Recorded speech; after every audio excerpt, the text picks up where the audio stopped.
केला बेचने वाली चुड़ैल।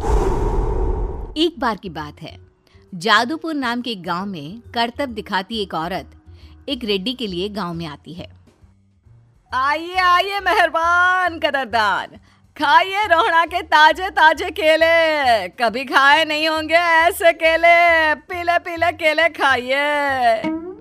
ये कहकर रोहड़ा हाथों में 4 केले लिए उन्हें सर्कल में जोर जोर से हवा में उछालती हुई करतब दिखाती है, जिसे देखकर आसपास के सारे बच्चे अपने अपने मम्मी पापा से उस औरत के पास जाने की जिद करने लग जाते हैं। पापा, ऐसा तो सर्कस में बॉल से होता है ना, ये आंटी तो केले से कर रही है। चलिए ना पापा, देखते हैं। रोहड़ा एक पतली सी तार पर चलती हुई केलों से करतब दिखाती है। आते जाते सभी लोग बाहर रुककर उसके करतब देखते हैं और वाह वाही करते नहीं थकते। जैसे ही एक आदमी पास आकर उसे पैसे देने लग जाता है, तब वो कहती है, अरे नहीं नहीं साहब, मैं करतब तो बच्चों के मन को बहलाने के लिए करती हूँ। धंधा तो मेरा केले का है। पीछे देखो मेरी रिड्डी, जो भी मेरे केले खाएगा मेरी तरह चुस्त दुरुस्त और तंदुरुस्त हो जाएगा। पता चलता है क्या कि मेरी उम्र 55 की है। अरे पर ऐसे ठंड के मौसम में कोई केला क्यों खाएगा? ये ऐसे वैसे केले नहीं है साहब, ये शरीर में गर्मी देते हैं, ठंड को दूर भगाए। जो भी रोहिणा के केले खाए। पापा, अगर मुझे केले नहीं मिले तो मैं घर नहीं जाऊंगी। तभी उसके पापा कहते हैं कि बेटा, केले ठंड में कभी गर्मी नहीं देते। ये सब कहने की बातें हैं, सामान बेचने का तरीका है इनका। पर पिंकी नहीं मानती। मैं केले खाऊंगी। पिंकी की जिद के आगे नत्थू हार जाता है और उसे केले खरीद कर दे देता है। पिंकी खुश होकर केले घर ले आकर खाती है। अब मैं भी करतब करूंगी, कितना मजा आएगा। जादुई केले। पिंकी पहला केला खत्म भी नहीं करती कि वो बेहोश हो जाती है। दूसरे केले से एक काला धुआं आता है और रोहड़ा चुड़ैल बनकर बाहर निकल आती है। मेरे भूतिया केले बच्चे न खाए, ऐसा हो ही नहीं सकता। जादूपुर वालों, कब तक बचोगे? आ गई हूं मैं रोहड़ा, जिसका कोई नहीं कर सकता सामना। रोहड़ा पिंकी को गोद में उठाकर काले धुएं में कहीं गायब हो जाती है।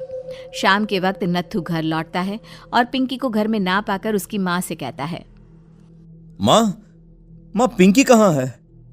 अरे बेटा, उसे तो तू सुबह करतब दिखाने ले गया था ना, फिर कहाँ वापस आए तुम दोनों? मुझे लगा तू उसे अपने साथ मंडी ले गया होगा। हे भगवान, मेरी बच्ची कहाँ गई? मैं उसे घर ही तो छोड़कर गया था माँ। नत्थू गांव के घर कोने में अपनी बेटी को ढूंढता है, पर उसे वो कहीं नहीं मिलती। परेशान होकर आखिर रो रो कर नत्थू हिम्मत हार कर घर लौट आता है। अगली सुबह रोहड़ा फिर से करतब दिखाने आती है और इस बार पिंकी की तरह रोनी केले खरीद लेता है।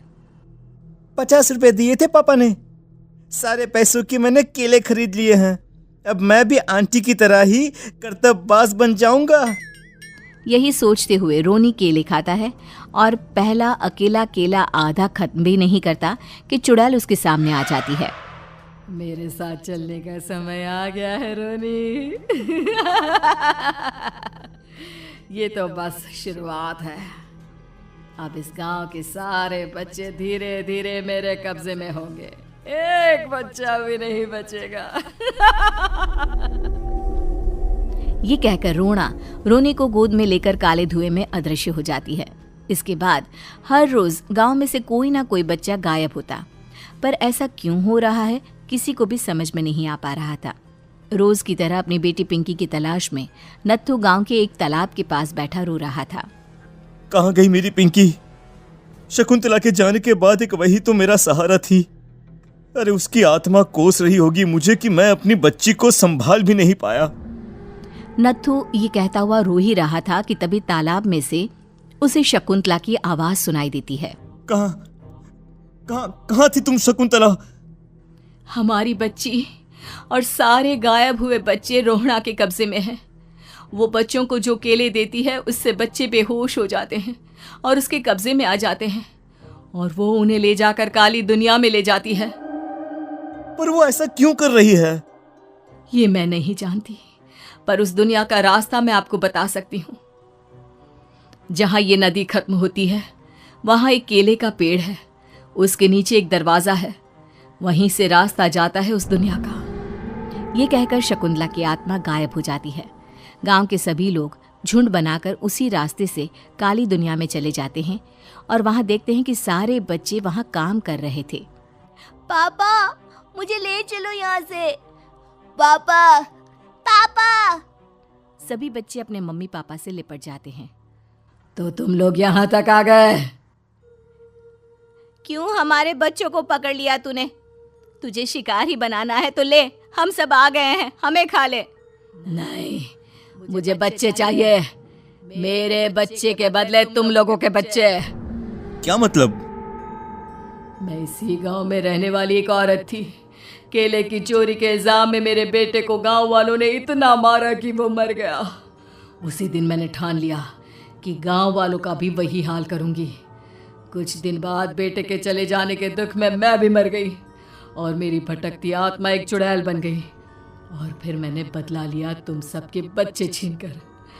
बर्दाश्त नहीं कर पाए ना? सोचो मुझ पर क्या बीती होगी। हमें माफ कर दो रोना। पता नहीं ये किसकी गलती थी, पर हम सभी माफी मांगते हैं।